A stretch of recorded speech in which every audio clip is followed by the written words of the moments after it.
हाँ कांग्रेस नहीं तो मुसलमान नहीं నిన్న విన్నాను నేను ఈ భ్రమలకెళ్ళి ముఖ్యమంత్రి గారు ఎంత తొందరగా బయటకు వస్తే ఆయన అజ్ఞానాన్ని ఎంత తొందరగా వదిలించుకుంటే అంత మంచిది.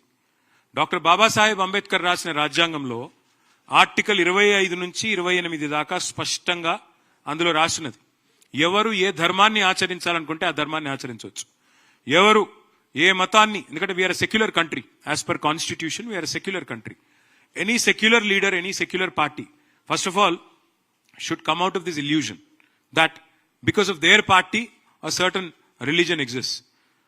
బీజేపీ లేకపోయినా హిందువులు ఉంటారు, కాంగ్రెస్ లేకపోయినా ముస్లింలు ఉంటారు, ఎవరు లేకపోయినా అందరూ ఉంటారు, భారతదేశం ఉంటుంది.